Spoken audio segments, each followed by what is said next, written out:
নাড়ু ভাগ করে খায়। কীভাবে নাড়ু ভাগ করে খাবো সেই নিয়ে আজকের এই অঙ্ক। আজ শনিবার, তাড়াতাড়ি স্কুল ছুটি হয়ে গেছে, তাই আমি আজ বিকেলে রফিকের বাড়ি গেলাম। রফিকের নানি অনেক নাড়ু তৈরি করেছেন আমার জন্য, রফিকের জন্য ও রফিকের বোন নাসিমার জন্য। নানি একটি প্লেটে 6টি নাড়ু দিলেন। ক্লিয়ার? মোট নাড়ু কতগুলি? 6টি। এবার দেখো, নাসিমা প্লেটের নাড়ুর অর্ধেক, অর্ধেক মানে 1/2 অংশ, আগের ক্লাসে আমি বুঝিয়েছি। 1/2 অংশ খেয়ে নিল। কে খেয়ে নিল? নাসিমা। নাসিমা কতগুলি নাড়ু খেলো? মোট নাড়ুর অর্ধেক। মোট নাড়ু কতগুলো ছিল? 6টি ছিল মোট নাড়ু। তার অর্ধেক, অর্ধেক মানে 1/2 অংশ। 1/2 অংশ মানে 2 দিয়ে ভাগ। মোট নাড়ু আছে 6টি, তাকে 2 দিয়ে ভাগ করে দিলাম, পেয়ে গেলাম 3। তাহলে নাসিমা 1/2 অংশ নাড়ু খেলো, মানে নাসিমা 3টি নাড়ু খেলো। বুঝা গেল? তারপরে দেখো, রফিক খেলো 1টি নাড়ু, অর্থাৎ প্রথমে প্লেটে রাখা মোট নাড়ুর 1/6 অংশ। কেন 1/6 অংশ? নাড়ু ছিল 6টি, তার মধ্যে রফিক খেলো 1টি, তাহলে সেটা ভগ্নাংশের আকারে হবে 1/6 অংশ। ক্লিয়ার? তারপরের অংশটা দেখো, আমি খেলাম বাকি। বাকি কতগুলি নাড়ু পড়ে আছে?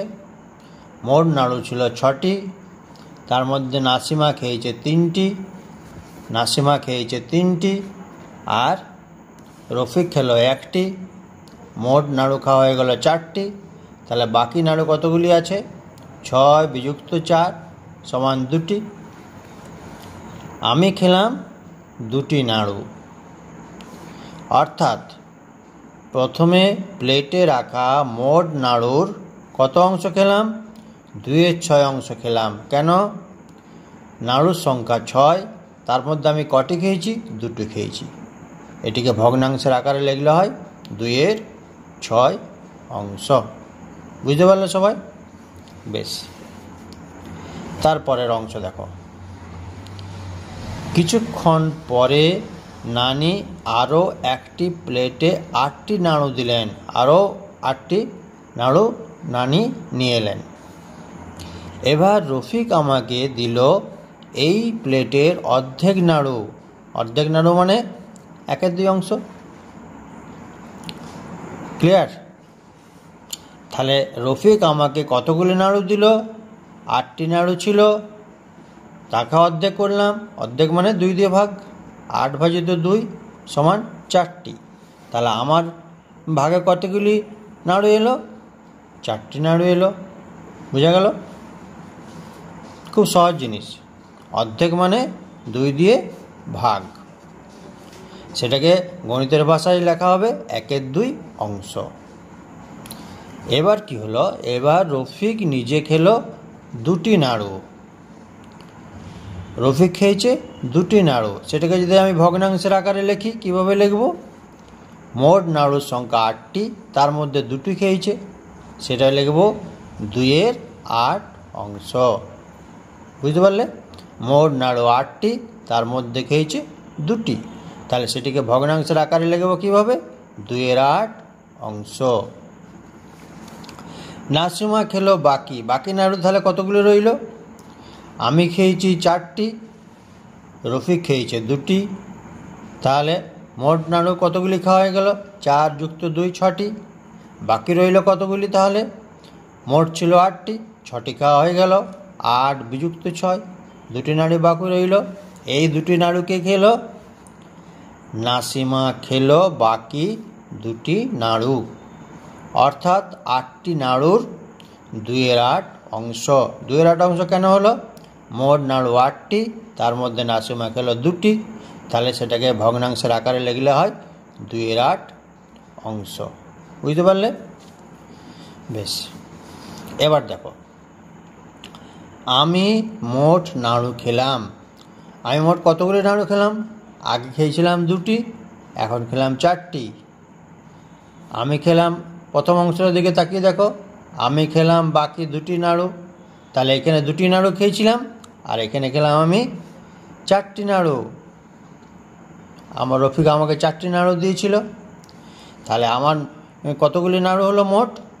2 যুক্ত 4, কটি? 6টি। তাহলে আমি খেলাম 6টি নাড়ু। নাসিমা মোট নাড়ু খেলো। কতগুলি নাসিমা নাড়ু খেলো? নাসিমা আগে কতগুলি খেয়েছিল? নাসিমা খেলো 3টি নাড়ু। বুঝতে পারছো? আর এখন খেলো কটি? নাসিমা খেলো 2টি।